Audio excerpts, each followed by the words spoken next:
2020 елда даими кулланылышка онлайн сүзе килеп керде. Без онлайн эшләргә, онлайн ял итәргә, онлайн спорт белән шөгыльләнергә, онлайн концерт тамашалар карарга өйрәндек. Шушы мизгелләрдә хәерле көн Татарстан тапшыру алып баручысы Миңназыйм Сәфәров безне онлайн сәламли. Миңназыйм абый, исәнмесез? Исәнмесез, Айзилә? Исәнмесез, хөрмәтле тамашачылар? Күрәм, сез бүген ниндидер бик матур җирдә, аш-су бүлмәсенә охшаган. Әйе, без татар утарына килдек, татар утары ресторанына килдек. Без шын мич эзләп килдек, утын мич эзләп килдек. Нәрсә өчен кирәк булды сезгә утын миче, Миңназыйм абый?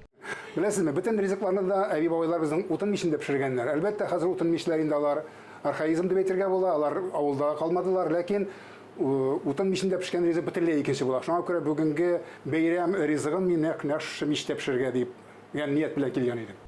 Нинди ризык әзерләячәксез? Нәрсә белән сөендерәчәксез тамашачыларны? Бүген бик сирәк пешерелә торган, бик тансык ризык, аны күп төбәкләрдә белмиләр. Моны белсәләр, аңлавымча, әтнә төбәгендә һәм өлешчә арча төбәгендә беләләр. Ул киеү пәрәмәче дип атала. Моның өчен безгә нәрсәләр кирәк булачак? Моның өчен, Айзилә, ике төрле әзерләү кирәк. Берсе камыр, тиши камыр диләр инде аны, һәм икенчесе эшлек. Гадәти пәрәмәчкә әзерләгән шикелле. Әлбәттә, ан, җылымса су, ике күкәй һәм чиметеп тоз. Эшне нәрсәдән башлыйбыз? Камыр басудан. Камыр басырга кирәк. Камырны басырга кирәк булачак токмаш камырыннан йомшаграк итеп һәм каты итеп түгел. Каты булмасын, чөнки эшләгәндә җайсызрак була. Икенче итеп нәрсә эшлибез? Икенче итеп, әлбәттә, ул беренче итеп эшләргә тиеш инде. Ул беренче булып эшлек әзерләргә тиеш. Чөнки эшлекне менә шу камыр басу процессында эшләсәң, топраккарак туры килә, авыргарак туры килә. Шуңа күрә аны алдан я кичтән әзерләп калдылар, я алданрак әзерләп куйырга кирәк. Ул эшлек пешереп ярым әзер хәлендә булырга тиеш. Ә ни өчен киеү пәрәмәче дип атыйлар бу ризыкны? Безнең татарда һәр вакытта да киеү иң кадерле кеше булган. Безнең милләттә ул анда киеү, кийсез киеү дигән сүз тик торган чыкмаган бит инде. Киеүне һәр вакытта көйләгәннәр. Аның киеү пилмәне бар, киеү мунчасы бар һәм киеү пәрәмәче бар. Булар барысы да шул бер киеүне гаиләгә алып кирер өчен, үзенне китерер өчен кирәк. Булган күрәсең, мин аңлавымча инде. Нәкъ пилмән әзерләгән шикелле, ләкин киеү пәрәмәче. Безнең гаилә белән бергә әзерлисең, ничектер менә шунда аралашасың, берен шаяртышасың. Менә шундый бер процесс ул, ашарга пешерүгенә түгел ул. Димәк, сез кияү булып төштегез дә, шул вакытта сезне тотып алып, әйдәле кияү пәрәмәче әзерлик дип әйттеләр. Син нәрсә уйланган күрәсең? Кияүне гаиләгә алып кирер өчен шундый кияү пәрәмәче пешерә кирәк булганда инде. Әбидән сораганым булды мин соңыннан. Син каян беләсең дип, ул үзе Аша төбәгеннән түгел, Тукай районыннан, Шаллы ягыннан. Мені кайнанам өйрәтте диде. Кайнанам өйрәтте. Демәк, традиция булып килә торган бу рецепт. Димәк, инде без дә шушы мизгелләрдә традицияләрне яңартачакбыз. Без тукталган идек эшлек ясау процессында. Моның өчен итнең дә аерым бер була тиеш, Айзилә. Чөнки кияүне көйләү дигәннән ул нинең түшкәнең иң тәмле җире. Билдәмәсе дип атала. Аны күп кешеләр беләләр. Бил турысыннан алынган ит, йомшак була ул ит, һәм ул тәмлерәк була. Сез аны әзерләп куйдыгыз? Әзерләнгән ул ит тараткычтан чыгарылып, суган кушып, тәминчә тоз, тәминчә борыч кушып, 45 минут чамасы пешерелгән булга тиеш. Ул ярым әзер хәлдә булырга тиеш. Алга таба нәрсә эшлибез без? Алга таба безгә хәзер нәкъ пилмәндәге шикелле камыр җыярга кирәк. Димәк, Миңназыйм абый, эшкә керешәбез. Аллага тапшырып, әйдәгез. Эшкә керешәбез.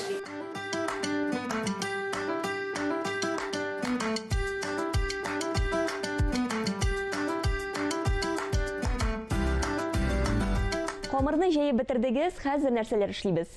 Нәкъ пилмән кискәндәге шикелле, Айзилә, пилмәндә бит авыл җирендә ниндидер теге әзерләнгән приборлар белән түгел, куласында нәрсә бар? Кем чынаяк белән кемдер рюмка белән кем нәрсә белән кисә, кем ничек булдыра, кемгә нинди зурлыктагы пилмән кирәк. Монда да шундый. Һәм монда оптималь вариант әлбәттә мондай чынаяк, шәй чынаягы. Аның зур да булырга тиеш түгел, шуннан кечкенә дә булырга тиеш түгел. Ул бер һәр вакытта кул астында бар. Шама белән ничә сантиметр икән бу? Бу 8 сантиметр, 7-8 сантиметрдыр бу. Чынаяк тәлинкәләр, чынаяклар һәр кайсы да бер чама була инде алар. Менә шуның белән хәзер без аны кисеп чыгарабыз.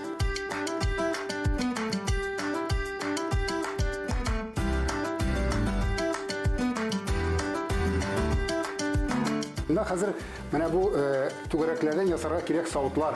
Аны кибеттә без тарталет кибеттә күрәбез инде, менә шул тарталет фасонындагы савытлар ясарга кирәк. Бу процесс җыеп бара, менә биреп барабыз менә.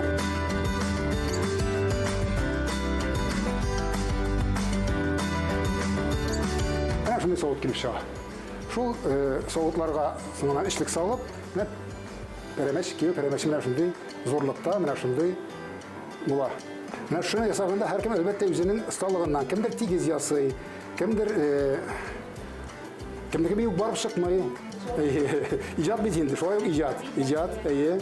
Беләсезме, мичнең кайнарлыгы хәтта студияга кадәр килә. Сез анда ни хәлләрдә? Мен арка мием белән сизәм, Азилә. Ул җылылыкны. Ләкин ул җылылыкның бер рәхәте, бер ләззәте бар. Ул бер кайда булмый торган җылылык. Ул тере җылылык дип атала. Эшкә керешәбез, кыздыру эшенә керешәбез. Моның өчен башта табага салырга кирәк. Нене? Табага салырга кирәк. Табага салыр өчен сыек май. Сыек майда ездереп пешерәбез без моны, майлап кына түгел. Күп итеп салырга кирәк аны, әйе? Әйе, күп итеп салырга кирәк.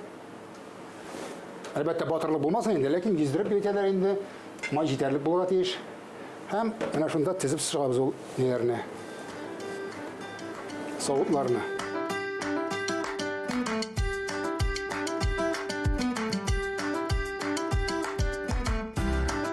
Хәзер ит салабыз, әзерләнгән итне. Ит әлбәттә булырга тиеш укмашкан түгел инде. Ит булырга тиеш шулпалы. Чөнки аның иштә кызасы бар, һәм тәмле итеп сеңәсе бар менә бу ниләргә. Камырларга шуңа күрә шулпалы ит булырга тиеш. Менә монда аккуратный булырга кирәк. Табага төшә, шыжлап бәрә башлый күзгә. Кайнар табага төшсә. Киевләр икәү бит безнең хәзер. Азилә, киевләр белән бергә әзерлибез. Бездән киев килибез хәзер. Безне киләгәннәр, без киевләрне килибез. Аллаһка тапшырып, бисмиллаһләрне әйтеп, нишкә табабыз. Табагач белән алып. Бисмиллаһ.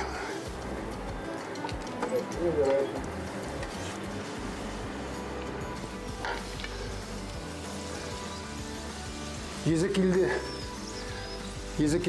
О, менә бит пешеп тә чыкты. Бик тәмле күренә. Бу ризыкны әзерләшкән кешеләргә дә, менә бүген күргән кешеләргә дә әйтергәм, кияүләрегез көйле булсын, ашларыгыз һәр вакытта шундый мул булсын.